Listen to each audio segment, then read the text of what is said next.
तो finally admit card यहां पर आने शुरू हो चुके हैं। 13 मई से लेकर 16 मई के बीच में जिन भी बच्चों के एग्जाम्स हैं उनके एडमिट कार्ड यहां पर आ चुके हैं। एडमिट कार्ड से रिलेटेड कुछ बातें हैं जिनको आपको बहुत ध्यान से सुनना है, जैसे अंडरटेकिंग फॉर्म, आईडी प्रूफ, क्या आप लेकर जा सकते हो, क्या नहीं ले जा सकते हो, ड्रेस कोड कैसा होना चाहिए, सब कुछ मैं आपको यहां पर इस वीडियो में समझाने और बताने वाला हूं। सबसे पहली चीज, आप ये एडमिट कार्ड कहां से डाउनलोड करोगे? अपने ऑफिशियल वेबसाइट पे आ जाइए और फिर यहां पर आप देखोगे डाउनलोड एडमिट कार्ड का ऑप्शन आएगा और इस पे जो है वो आप क्लिक करके अपना एडमिट कार्ड जो है वो डाउनलोड कर सकते हैं। एडमिट कार्ड आपको कुछ इस तरीके से दिखेगा। इसमें यहां पर आपको आपके सब्जेक्ट, आपका जो है वो एग्जाम किस डेट और किस शिफ्ट में है, फिर यहां पर आपकी जो टाइमिंग होगी वो यहां पर मेंशन्ड होगी। आपको यहां पर दिया गया होगा कि आप अपने सेंटर पे कितने बजे से आपको एंट्री मिलेगी और कितने बजे तक, मतलब ये गेट क्लोजिंग टाइम का मतलब होता है कि इससे पहले पहले आप जरूर अपने सेंटर पर पहुंच जाएं। ठीक है, अगर इससे आप देरी करोगे तो फिर आपको ये एंट्री यहां पर नहीं देंगे, मतलब 2:30 बजे के बाद आपको एंट्री नहीं मिलेगी अगर आपका पेपर यहां पर 3 बजे से है तो। ठीक है, अब यहां पर सबसे पहली चीज, इस आप जैसे ही एडमिट कार्ड को प्रिंट करोगे तो यहां पर आपके पास एक सेल्फ डिक्लेरेशन या अंडरटेकिंग फॉर्म आएगा। यहां पर आपके पास 3 ब्लॉक बने हुए। क्या करना है, यहां पर आपको अपनी फोटो पेस्ट करनी है। जो आपने अपने एप्लीकेशन फॉर्म में जो फोटो अपलोड किया है वही सेम फोटो आप यहां पर पेस्ट करेंगे।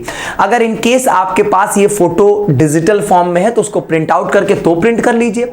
अगर इन केस आपके पास है ही नहीं और वो फोटो आपको किसी भी तरीके से मिल नहीं सकती जो आपने अपलोड किया था, तो अपनी रिसेंट फोटो यहां पर जरूर पेस्ट कर दें, ब्लैंक छोड़कर ना चले जाएं।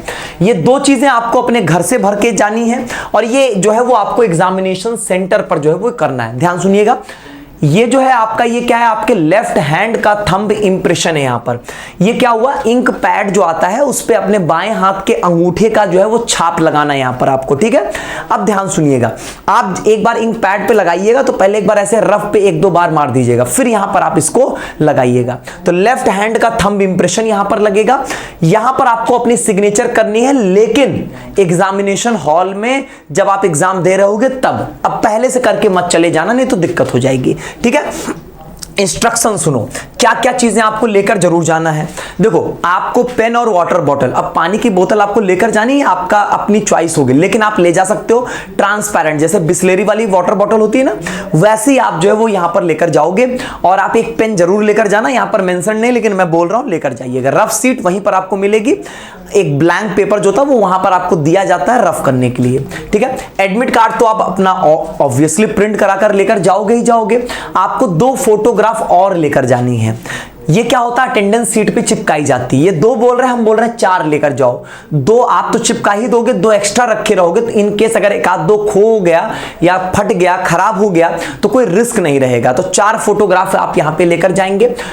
Original valid ID proof, photo ID proof, ध्यान सुनिएगा, यहां पर आपको ओरिजिनल आईडी प्रूफ लेकर जाना है जिसमें फोटो हो, जैसे Aadhaar card, PAN card, voter ID, अपने क्लास 12 का बोर्ड का जो एडमिट कार्ड है वो भी, बैंक पासबुक जिसमें फोटोग्राफ लगी हो। तो कुल मिला के कोई भी आईडी प्रूफ आप लेकर जाओ, सब वैलिड है, लेकिन ओरिजिनल आपको लेकर जानी है और उसमें आपकी फोटो लगी हो, ये आपको ध्यान देना है। फोटो वो वाली नहीं कि जो आपने एप्लीकेशन फॉर्म में अपलोड किया सेम टू सेम, ऐसा तो आधार कार्ड में 95% लोगों का मैच नहीं करेगा, तो वो बात नहीं है। बस उसमें फोटो होनी चाहिए आपकी, वो आपकी पहले की फोटो है, बचपन की फोटो है, रहने दीजिए। ये नहीं कि आधार कार्ड में अब हम फोटो चेंज करा कर लेकर जाएंगे, ऐसा नहीं करना है।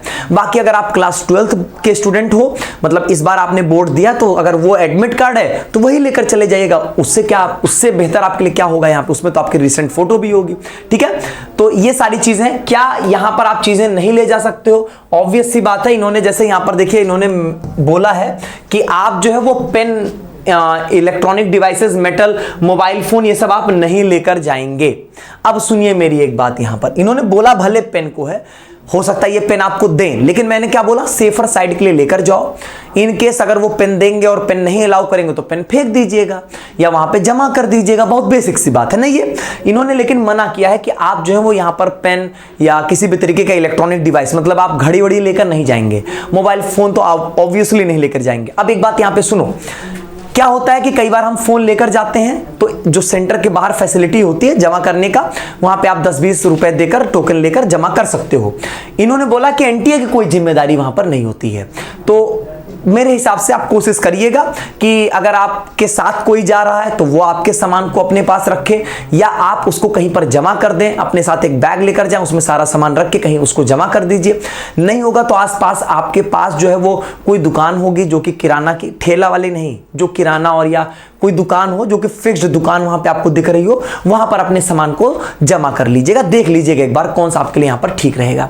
ठीक है, अब दूसरी चीज यहां पर देखिए, इन्होंने बोला है कि shoes footwear with the thick sole and the garment with the large buttons are not permitted. मतलब आप कपड़े में क्या ध्यान देंगे, ध्यान सुनिए। आप नॉर्मल कपड़े जैसे lower T shirt, pant, shirt हो गया आपका, या जीन्स टी शर्ट की बात करूं, जनरल जो भी बेसिक कपड़े आप पहन सकते हो। अब ऐसे कपड़े जिसमें बड़े बटन्स लगे हो, बहुत सारे जेब हो, उन चीजों को अवॉइड करिएगा। जूते चप्पल में आप नॉर्मल चप्पल, सैंडल, जूता कुछ भी आप पहन सकते हो, लेकिन ध्यान देंगे कुछ उसमें एक्स्ट्रा ना हो, फैशनेबल ना हो। बेसिक चप्पल सैंडल होगी आपकी तो आप पहन कर जा सकते हो, कोई दिक्कत नहीं है उसमें। शूज भी नॉर्मल्स आपके चलेंगे, स्पोर्ट्स शूज। अब उसमें बहुत मोटे सोल वाला जैसे इन्होंने लिखा है वैसा जो है वो यहां पर नहीं होना चाहिए। तो वो चीज यहां पर इन्होंने बहुत अच्छे से मार्क करके जो है वो मेंशन कर दिया। ब्लैंक सीट जो है वो आपको यहां पर मिलेगी रफ वर्क के लिए, तो वो आप लेकर नहीं जाएंगे, नहीं तो वैसे भी वो सब चीजें आपकी बाहर ही जो है वो हटा दी जाती है। ठीक है, तो ये सारी बातें हैं। बाकी आप सभी लोगों ने बहुत मेहनत किया तो पेपर आपका बहुत अच्छा होगा, एकदम निश्चिंत रहिएगा। मैं बस एक ही बात बोलूंगा कि अगले 2 दिनों में मालवीय एकेडमी सभी सब्जेक्ट को आपके आंखों के सामने से गुजारेगा। मतलब एक लास्ट रिवीजन हम करवाने जा रहे हैं, तो आप उन सेशंस के थ्रू अपना पूरा रिवीजन कर सकते हो, पहली बात। दूसरी बात, घबराने की कोई जरूरत नहीं है, आपने बहुत अच्छी पढ़ाई की है। अब जो कुछ भी आपने पढ़ा है बस उसको एक बार देख लेना है, रैप अप कर देना है, उसमें कुछ नया मत करने जाइएगा, नहीं तो फिर अब टेंशन हो जाएगी और होगा भी नहीं आपसे, ये भी है अब। ठीक है, तो बहुत पैनिक सिचुएशन मत क्रिएट करिएगा अपने लिए। जितना आप कूल काम रहोगे उतना अच्छा आप यहां पर पेपर को कर पाओगे। ठीक है, तो बचे हुए दिनों में जो आपके पास 2 दिन बच रहे होंगे उनमें जो है वो अपने आप सारी चीजों को रिवाइज कर लीजिए। रिवीजन वाला सारा प्रोग्राम जो है वो मालवीय एकेडमी के यूट्यूब चैनल पे चल रहा है। तो मेरी तरफ से आप सभी लोगों को ऑल द वेरी बेस्ट, बहुत अच्छा करोगे, ये मेरा विश्वास है आप सभी पे। बहुत बहुत धन्यवाद।